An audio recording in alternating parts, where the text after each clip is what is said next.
Welcome to Whitetail Rendezvous Podcast. This is Bruce Hutchin, host and executive producer. Each week you will hear tips, techniques, strategies, and personal stories from some of the best and funniest whitetail hunters in North America. Hope you enjoyed today's episode. If you do, tell a friend on social media. If not, tell me and I'll make it better. Thanks for listening, folks. Hey, folks, we got a new sponsor. It's called Buckwild Coffee. What's so special about Buckwild Coffee? Well, a gazillion people go to Starbucks every day and drink coffee. Well, why shouldn't Buckwild Coffee offer you light, medium, or dark roast with free shipping? All you have to do is go to whitetailrendezvous.com, go to shop, and order your coffee, and I'll ship it out for free. Hey, thanks so much for visiting Buckwild Coffee. The best brew in the West, the best brew around the campfire, the best brew in the hunting shack, the best brew anywhere. Buckwild Coffee. Get yours today. This is Whitetail Rendezvous Podcast, episode number 424. Coming up on the next episode of Whitetail Rendezvous is Tim Kjellesvik. Now, Tim is the host of the Thinking Woodsman's podcast.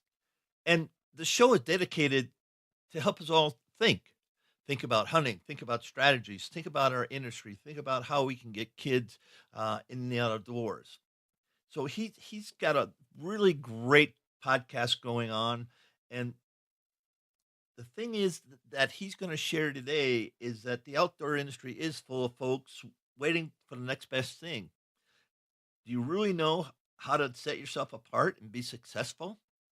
You know, because he's going to talk about what makes you saleable, makes you marketable, what makes you promotable in the outdoor industry. Tim's got a wealth of information, and I can't wait to share his story with you. Hey, folks, this is Bruce Hutchin, your host and executive producer of Whitetail Rendezvous, and I'm heading out to St. Louis today, and I'm going to meet up with Tim Kjellesvik of the Thinking Woodsman's podcast. Tim, welcome to the show. Hey, Bruce and Whitetail Rendezvous Nation. How are you?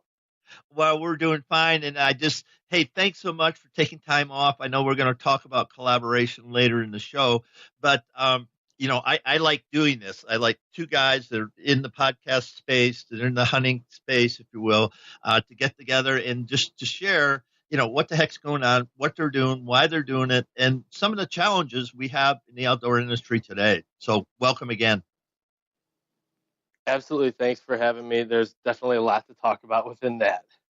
Well, there sure is, and more time than we have allotted. But let's just start right off with your podcast, why you started it, what challenges you have, and what successes you have, and what you're bringing really to your listening audience.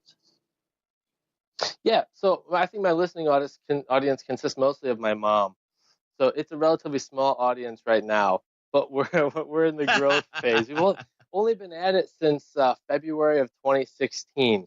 So relatively new in the podcast space. But the reason I got in was partially because all the great bow hunting podcasts that I love to listen to kept going away.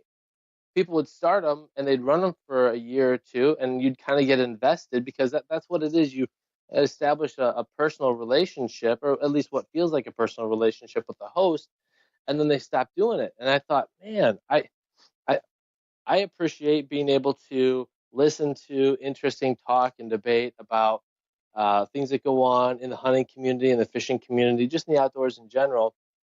But I want someone that I can count on because I'm going to invest time in this show. I want someone that's going to be there show after show for me.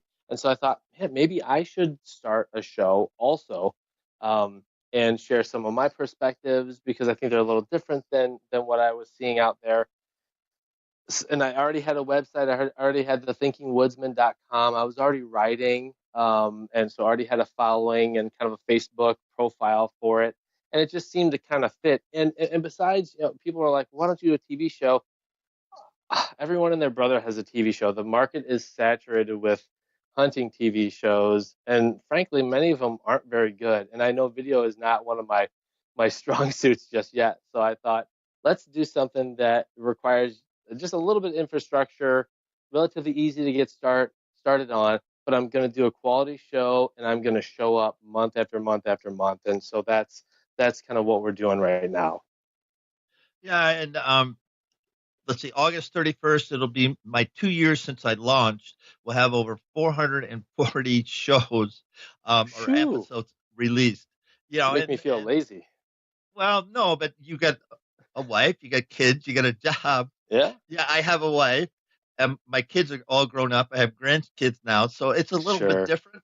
But the thing is, in the experiment, and I like how you said that word, the experiment is, okay, can I bring my passions for whitetail hunting over the last 51 years, and can I just share it with real people in real places? Now, Right.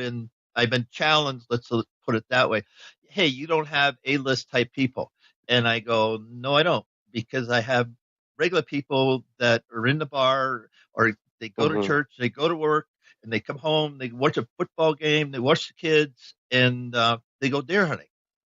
Wait a minute. Am I not A list? Is it? I don't know. I don't know. I don't know how you're I'm good. not. I know you're good, but friends and Definitely family not A list level. told me I need to get you on the show because it's just like Sam Ayers out in Hollywood, California, living country in the Hmm. city. I mean, what a Yeah. story he has! What a storyline! It's just unbelievable. He literally lives and works Hollywood and Vine, and you can't get Well, more city. Go ahead. and there's a perception out there that the outdoor media celebrities are experts, and there are some guys that consistently kill big bucks that almost live a hermit style existence back in the woods. They eat, sleep, and breathe big bucks, and you don't know them other than if you actually go through big buck registries and look for their names. So so when it comes to perspective on the outdoors and how to kill a mature buck, or how to help someone have their first hunting experience, I think people just default to outdoor celebrities because their profiles are so easy to access and people know them.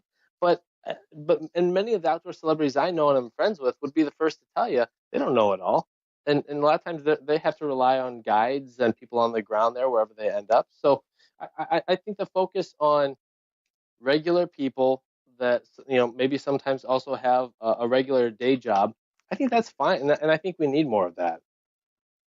As I like to tell people throughout during my shows, and I'll just throw it out. Whitetail Rendezvous is about real people in real places. Now, if you're A list or no list, it really doesn't matter. If you get out there, mix it Hmm. up with mature bucks.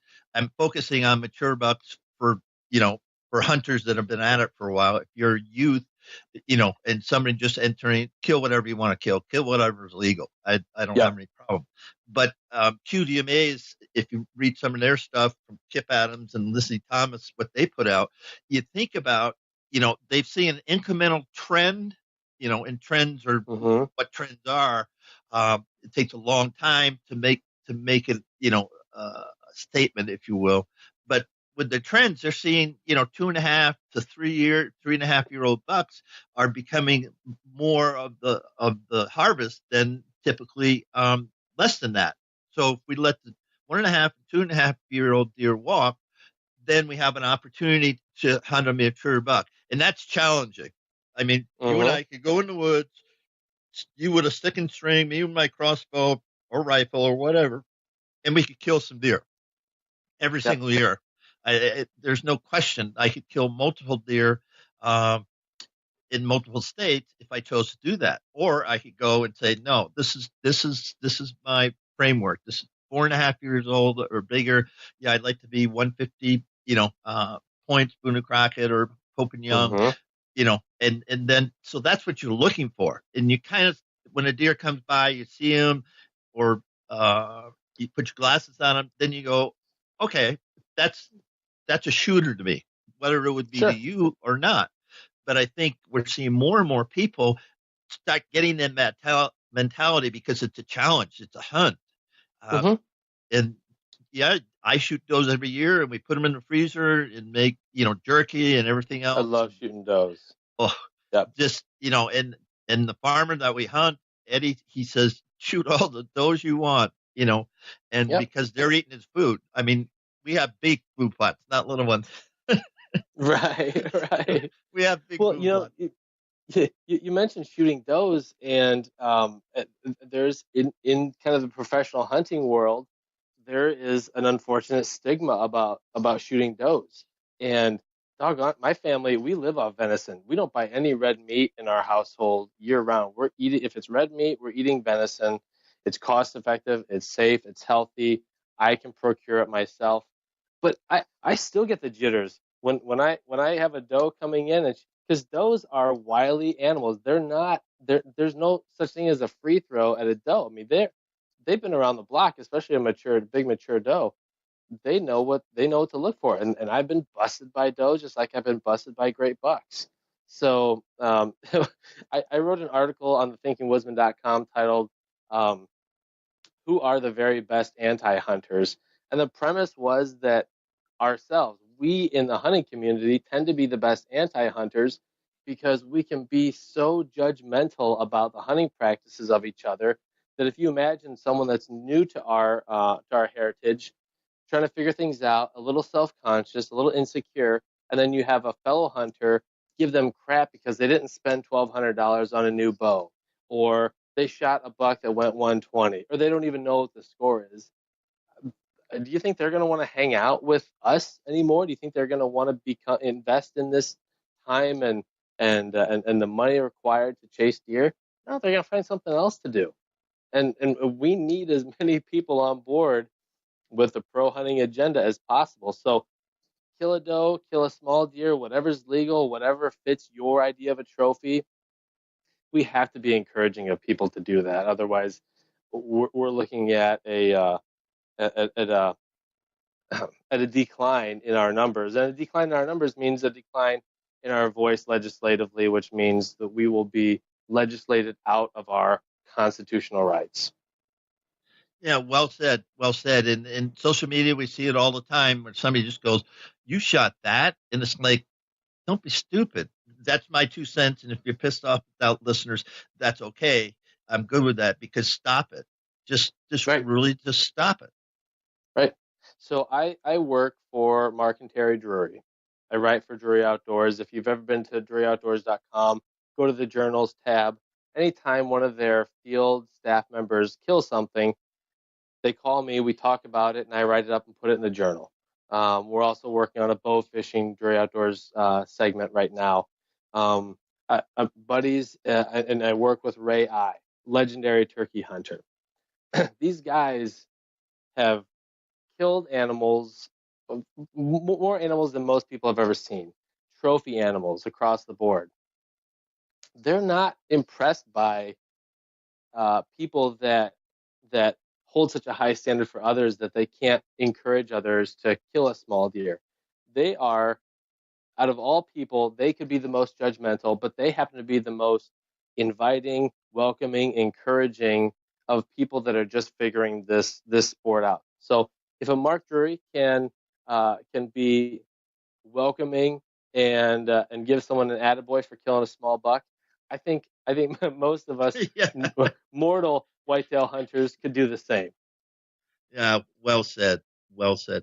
So let's go back to your podcast. And what's your goal? What's your message and vision, for your podcast? I want to make $1 million and buy me a new bass boat. Well, good. Good luck with that. Moving right along. Some people have, hey, wait a minute, time out. There are people in the business, podcasting business, that make a lot of money, folks. There's no question it's possible. about it. This mere mortal here, it ain't so much. So I run with a lot of people who are not familiar with the outdoors community, and one day one of them said they found out that I hunt, and one of them said, "Well, wait, Tim, so you hunt, but you seem smart." They couldn't keep in their head that a person could be intelligent and be a hunter, and then they asked me, "Okay, so when you kill something, what do you do with it?" And that shocked me because it told me that that there are people that, and I don't use the word ignorant in a negative way, but just to mean that they don't know the facts. There's a number of people out there that don't understand what we do, how we do it, and why we do it. And I thought, we're in real trouble if there's not someone that can speak cogently to their concerns, some of them valid, um, and their questions about what we do. So I thought, all right, well, I'm gonna start an outdoor media brand, the Thinking Woodsman, that is kind of like an apologist for the outdoors community. And when I say apologist, I mean in the classical sense, like apologetics, like you would for Christianity. You know, you would present a case and present a defense for your position. And I'm an apologist for those of us that hunt and fish. To the people that are in the middle, to the people that don't know, weren't raised this way, don't have this mindset, aren't exposed to it, but they could have their minds changed if someone came along that was respectful and understanding, listened as much as they talked, and was willing to offer some answers to their questions.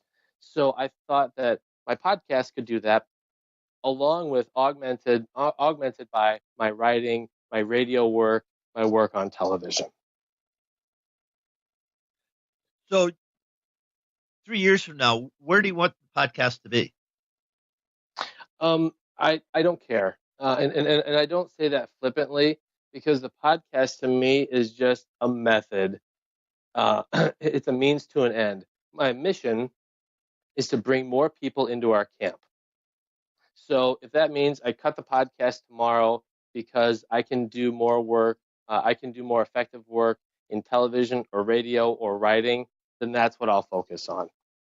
Now, I think that the podcast is a long-term strategy because I've seen it done, and I've committed to it, but I'm not so tied to these methods as I am the ultimate mission, if that makes sense. Yeah, it really does. And folks, you get a couple of guys here, one guy a little younger, one guy a little more mature, but we're both after the same thing, is to bring our message, say, hey, we're going to talk to hunters about hunting. We're going to talk to the person about, the hunting tradition, all these types of subject matters. And we're going to bring that so you can listen to it and you can share it and say, hey, you need to listen to this non-hunter or friend at work. Just say, check this out, because this guy, Brian Ritchie from Moonstand, he really understands what how to put Moonstand up, how to put his stands up, the location and everything. Man, that's a seminar right there. That's a full article right there. And so if you do that consistently enough and you persist, then your message gets out there. The remuneration, as both we're supposed to do the work. We're supposed to plant the seeds and fertilize and wait and do all those things. And then the sow comes, when it comes. And it can be frustrating. Yeah. This is, as a business model, it can be frustrating when you look at that. But, wait a minute, I'm doing what I set out to do, and everything else is going to, come along if I continue to be true to myself. That's my 2 cents on it. I've turned sponsors away, and I definitely want to be making money, and I use product in the field, but I turned sponsors away because I felt like that there wasn't good alignment in our messaging, and so I'll continue to do that. I want to have people I can trust and are genuine, and also get what I'm doing, and I'm not hitting people over the head, and I will think about things. I won't take a knee-jerk reaction to something. I think there are things that we do in our hunting community that we could do better or differently. I have a video up on my YouTube channel right now. If people search for Tim KJ or the Thinking Woodsman on YouTube, they can find my channel. I've got bow fishing videos. I've got whitetail archery hunting videos. But the one that's got a lot of steam behind it right now, last I checked, it was at 52,000 views, is an anti-hunter video I posted from a January 14th whitetail hunt this past year, where we were in a rural subdivision on these kind of finger ridges back here in the foothills of the Ozarks. And these people, you got to watch it. There's no video of the actual people. It's me reacting to them. they found out we were hunting in this area, so they went out into their front yards and they started barking like dogs. These grown men and women were barking like dogs, howling, singing show tunes, whistling, turning their dogs loose in the neighborhood because they thought that they were protecting the deer and they were spoiling our hunt, which is actually illegal. It's illegal to do that. So that video is up. A lot of people are watching it. The thing I'm concerned the most with, though, about the video is not the video itself, but the comments. And I tend to let most of the comments go because I can moderate them.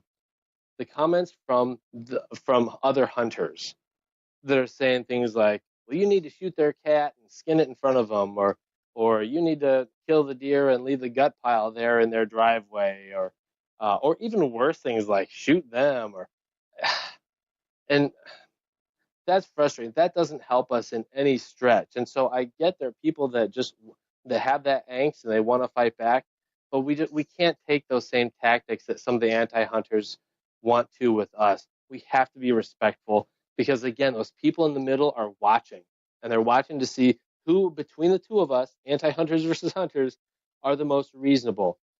My money is going to be on the most reasonable person every time. And some of our brothers and sisters in this community are not making it any easier for us. Thanks so much for that. And, that's going to be a good segue into, let's talk about hunting. Let's talk about your hunting tradition and why you like to go out in the woods every fall and the rivers. I know you bow fish. You do a lot of, hunting. So let's talk about that now. Yeah. So like a lot of guys, I think most of us are introduced to the great outdoors by their dad.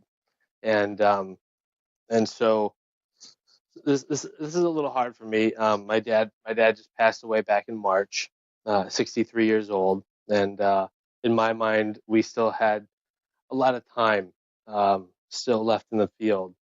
Pardon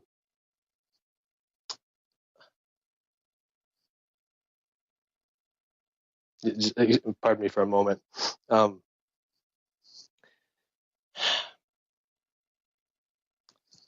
It was early mornings, squirrel hunting when I was a kid.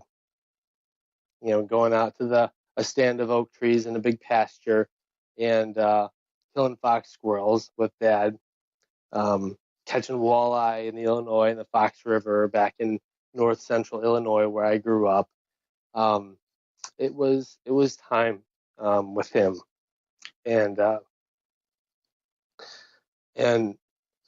for a young boy, you want to be like your dad. You want to emulate him, and I was no different. And so as I grew up, we started bow hunting together, and we'd spend more time fishing. That was our thing, and I knew that at some point in the future the tables would turn, and I would be taking him out and kind of serving as the guide and facilitator for these experiences. And he had diabetes and some other health issues, and so it ended up to where he was in a wheelchair, and so I would take him out as much as I could, and I started doing the outdoor media personally.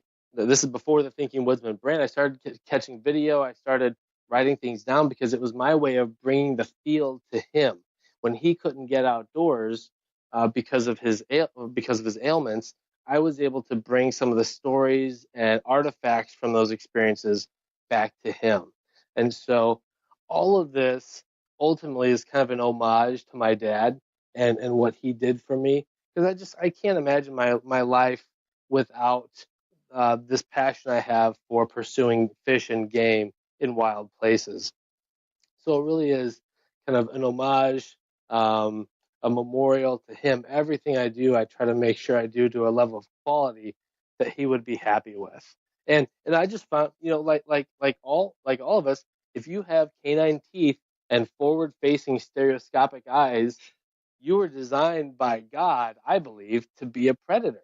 And if you believe in macro evolution, then Whitetail Rendezvous is pleased to announce a partnership with GoHunt.com.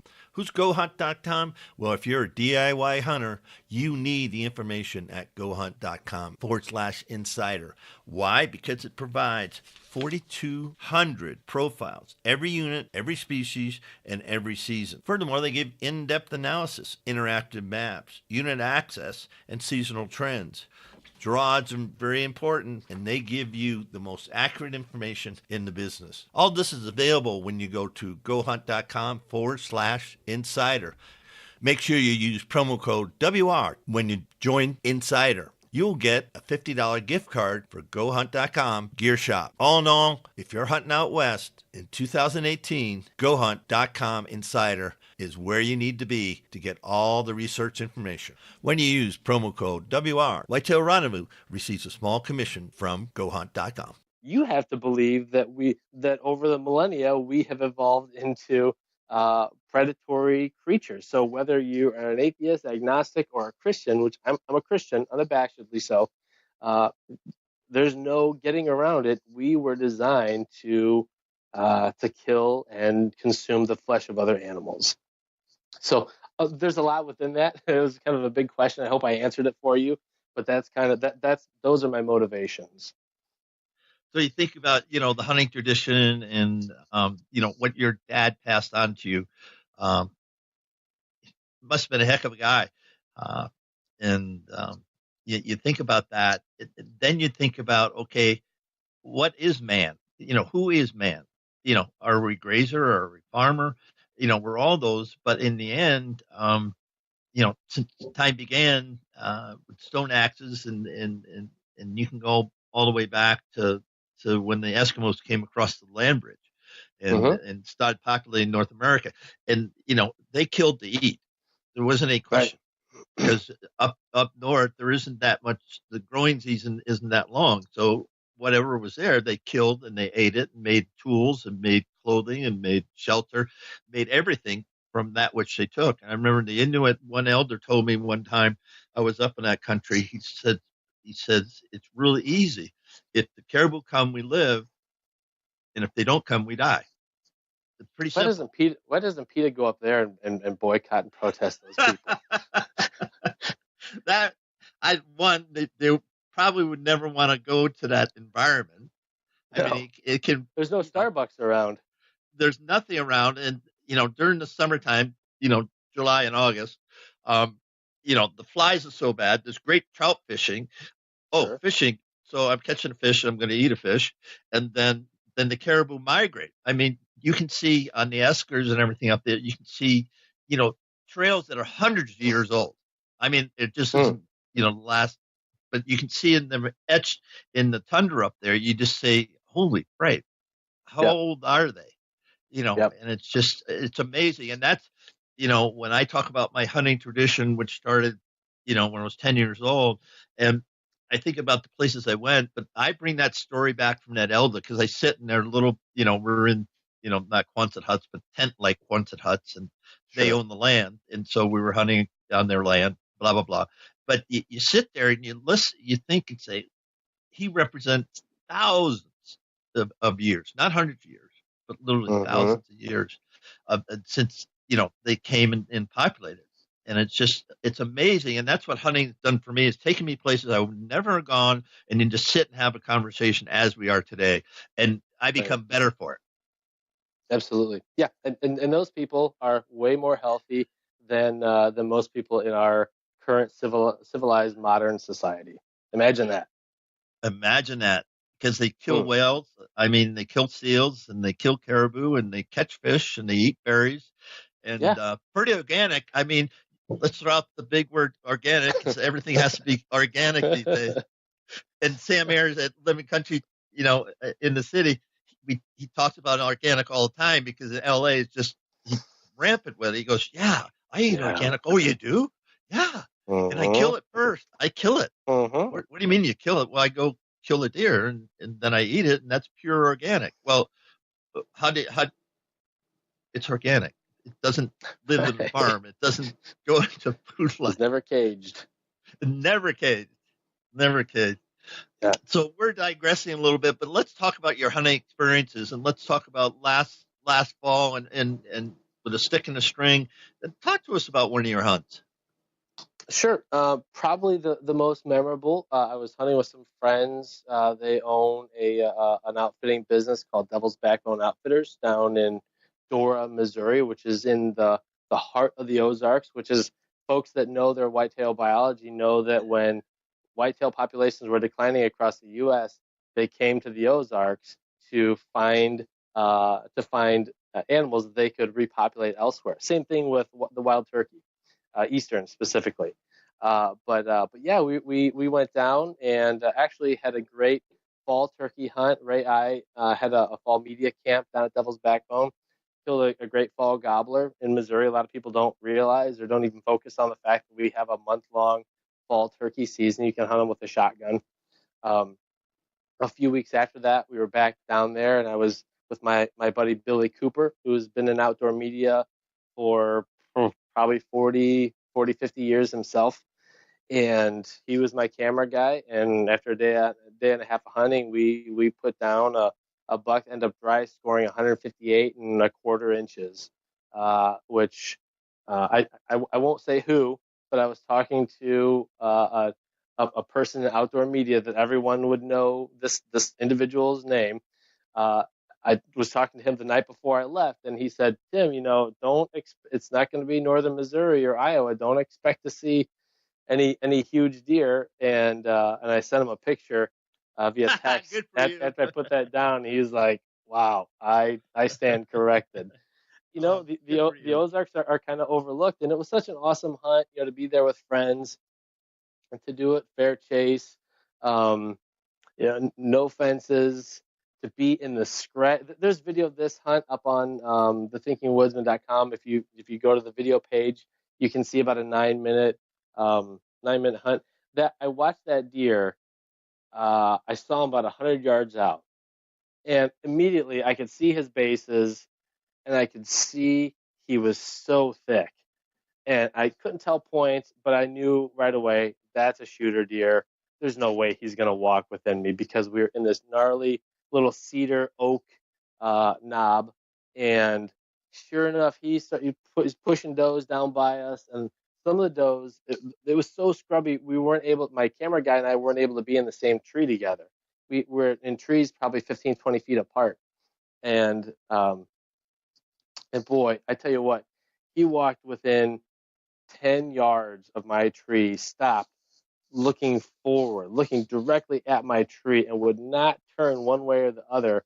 And all I could see was antlers in the way of his spine. No. I was going to try to lace one down right there by his spine. And so I'm at full draw, and Billy's over there. He's got the camera trained on me and then the deer, and he's waiting for something. The standoff probably lasted 4 minutes with him just there at 10 yards, looking around a little bit, and I'm at full draw, and the does are getting a little skittish and spooky behind me. And it's in a place where if this deer moves anywhere, I had no shooting lanes. It's done. He's gone. And I'm at full draw, waiting. And I had my Garmin Verb camera reverse mounted on my bow, so you can see kind of me waiting and the reaction on my face. Well, one of the does runs, and he lifts his head up, and he lifts his left front leg up and turns a little bit, offering me just a little bit of a shot there right next to his spine. And I laced him, hit a lung, liver, and it went all the way through and out his between his legs. The arrow, if you look at the video, you see the fletching, the back, probably eighth of the arrow sticking out right by his spine, next to his spine, just a little bit to the right of it. And I thought, oh no, I didn't get full pass through. So this deer's not going to have a drain hole in it. The blood trail is going to be really hard to find.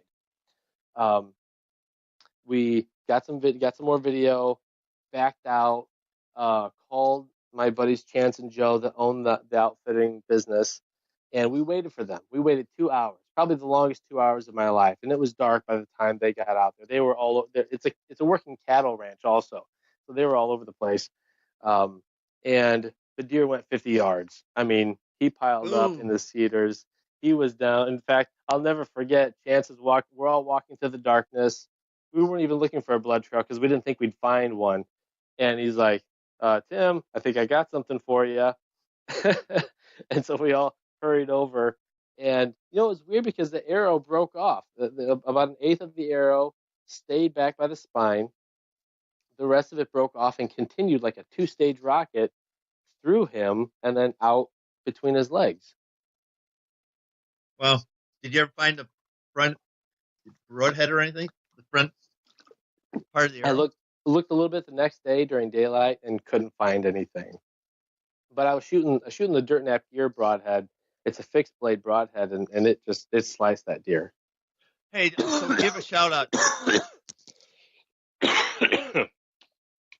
Bronchitis, here you come.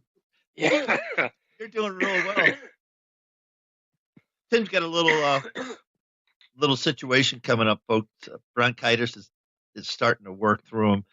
So we're going to take a little break, but I'm going to give a shout out to Tom Alderman from Dirt Nap Gear. He makes the DRT, and check it out on the web. Again, Dirt Nap Gear, DNG, and Tom Alderman. And check it out because, as you just heard, it's pretty lethal broadhead. I'm back. Good. I just gave a shout out for Dirt Nap. Yeah, the other cool thing about the Dirt Nap Gear broadhead is that if you destroy one, you just send it back to Tom, and he'll send you a brand new one, no questions asked.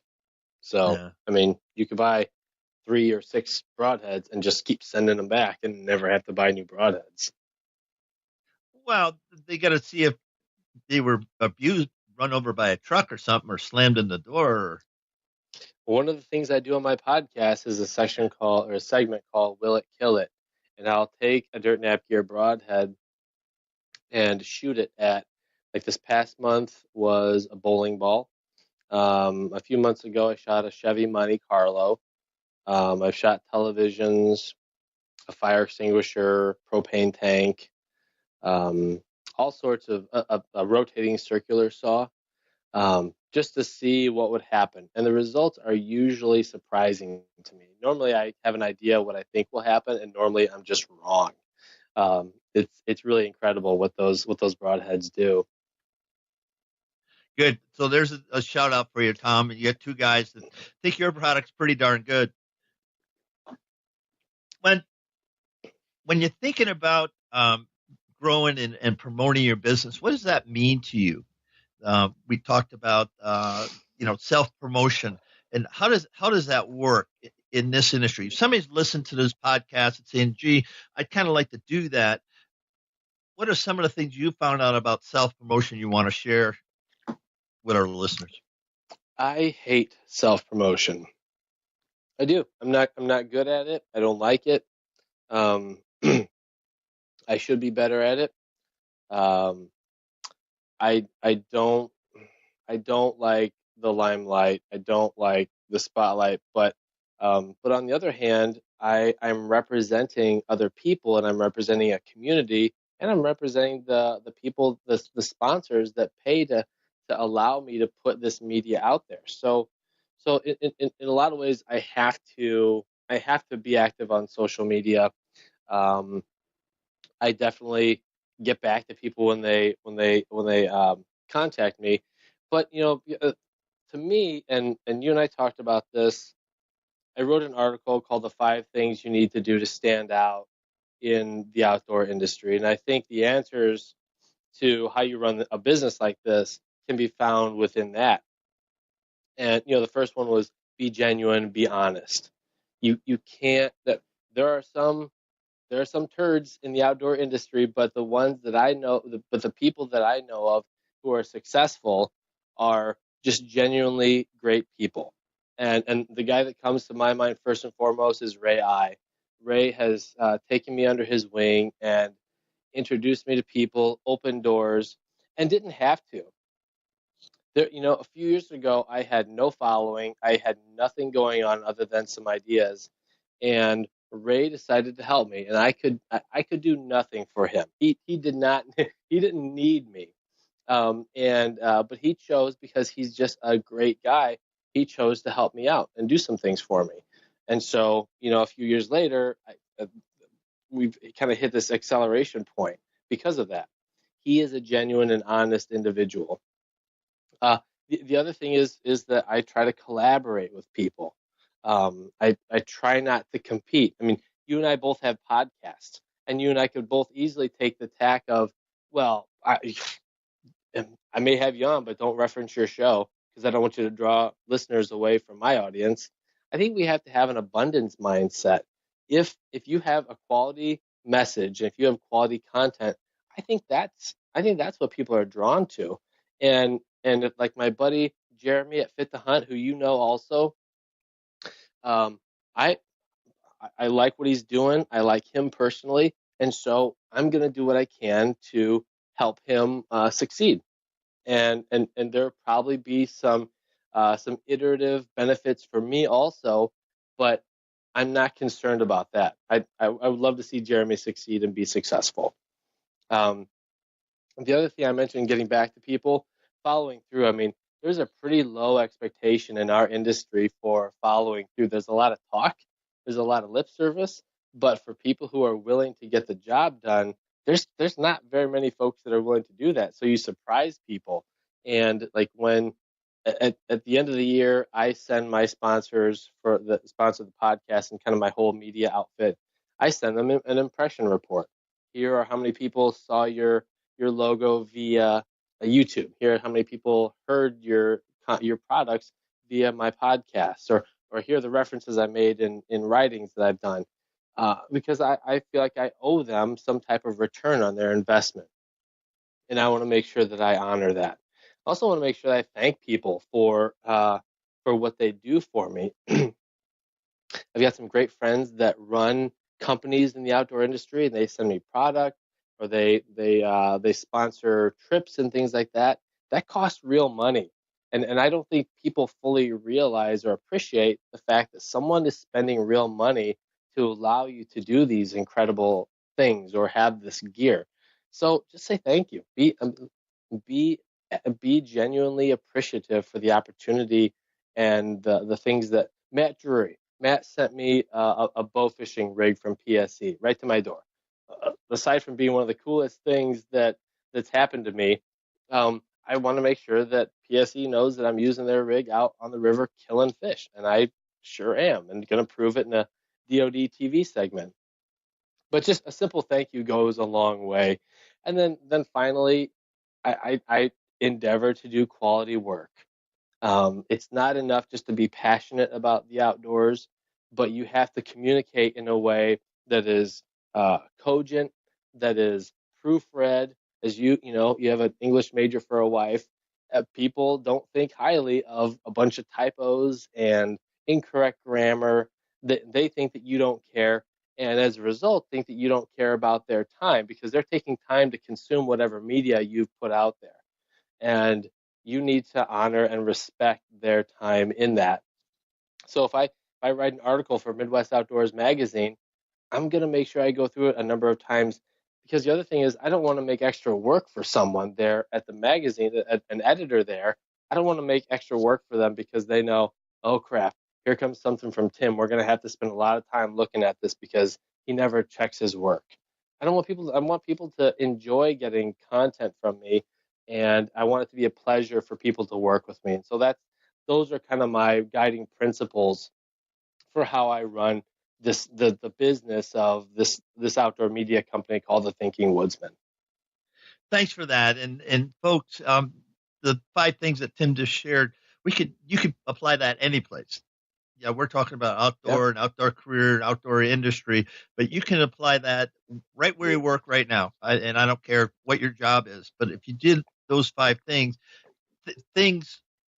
will they get better? I can't guarantee it. We make more money. I can't guarantee it, but you will become a better human being. That's my thought on that. Absolutely. Yep. And we live in a society that seems to be okay with mediocre right now. So the silver lining in that is it doesn't take much to set yourself apart.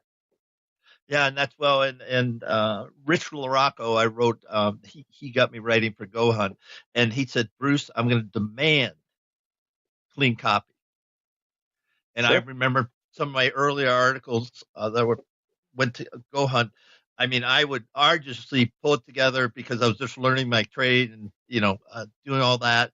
And then he'd send, so it would be 3 pages on my end, and he'd send me 4 pages of correction, and Oh, not just hey, you did this wrong. Okay, you just take the sentence, and here's why you should have written it better. And mm, he invested, in Rich, hearing this, thanks so much, because, he helped me get into the writing end, of the business. And then I got in sure. the podcast. But if I ever chose to write again, Lurch Rocco is basically the foundation that I had, Mm, because he demanded yeah. of me, and I didn't know what the heck I was doing. Yeah, I could write, but I couldn't write as well. There's a heck of a difference. Right, right. And it's rare to find someone who not only has high expectations of an individual, but is also willing to leverage high supports for them. Because it would have been one thing for him to say, "This is garbage, do it over, or fix it." But he took a lot of time. You mentioned the word investment. He took a lot of time to sit down and give you a lot of feedback. And it's rare to find people that are willing to do that. Ray I does the same thing for me. Mark Strand at Midwest Outdoors, they both will walk through. Okay, when you're filming a TV segment, here are the different shots you need, and here, I saw you do this, Tim. You consider doing this next time, and that's valuable. And not everyone's willing to do that. So you need to thank people that are like that and surround yourself with folks that'll do that for you. Yeah, I would say, from my point of view, that's priceless, and you have a gift that people are willing to invest in, and and Absolutely. and that's huge. Hey man, we're at the end of the show here, the end of the segment Oh of no. White Tip. Yeah, we've almost gone an hour. Time flies. I know. Well, yeah, Tim, and thanks so much. The Thinking Woodsman podcast. You can Bam. find it. Nailed it. Tell tell tell, tell the folks how to get in touch with you on social media, how to get to your podcast, how to get to your YouTube channel. Let Sure. people know how the heck to reach out to you. Yeah, the easiest way is to go to the website, thethinkingwoodsman.com. And from there, you'll find links to Facebook's, Instagram, Twitter. My YouTube channel is linked up there. That's under Tim KJ or The Thinking Woodsman. Search for that online. The podcast is on iTunes. You can get it for Android, but the hub is thethinkingwoodsman.com. Go there and get subscribed to the show because, as you know, with Whitetail Rendezvous, the best way to get it is to just be subscribed. That way, it just automatically loads up on your device whenever a new episode drops. Any final words?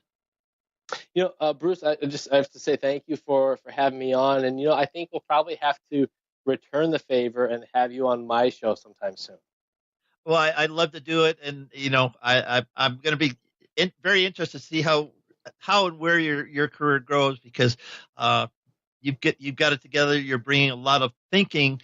Ergo, your title of You of your got it. podcast. Yes. But people, going to listen to you if they listen to the show. Well, Bruce, how much hunting did it? Yeah, we had some hunting, but mostly it's thinking about our traditions, our sports, and what we represent when we're out in the field. Absolutely. Yeah, it's a little bit of an intellectual approach to our hunting heritage, which I think makes it a little unique in the outdoor media world. And with that, on behalf of Whitetail Rendezvous, this is Bruce Hutchin. Have a great day, folks. Next up is Brandon Labrum, who's on the crew of Scout to Hunt. Scout to Hunt is one of the most advanced scouting platforms on the web today, and it's available right to your smartphone. And what does it do? It helps you zero in on those areas throughout the West that you want to hunt. It's also going to have people on the ground. So you're going to see some trail cameras for Unit 501 in Utah and the type of elk or deer that's hanging around there. Yes, it's going to be that granular, that specific. Scout to Hunt is a new Hey, folks, we got a new sponsor. It's called Buckwild Coffee. What's so special about Buckwild Coffee? Well, a gazillion people go to Starbucks every day and drink coffee. Well, why shouldn't Buckwild Coffee offer you light, medium, or dark roast with free shipping? All you have to do is go to whitetailrendezvous.com, go to shop, and order your coffee, and I'll ship it out for free. Hey, thanks so much for visiting Buckwild Coffee. The best brew in the West, the best brew around the campfire, the best brew in the hunting shack, the best brew anywhere. Buckwild Coffee. Get yours today. Platform out there that I think everybody's going to want to take a look at. Thanks for joining us. Be sure to tune in tomorrow for another episode of Whitetail Rendezvous, where you can listen and learn from the experts so you can be more successful on your next hunt. Until next time, listen, learn, and succeed.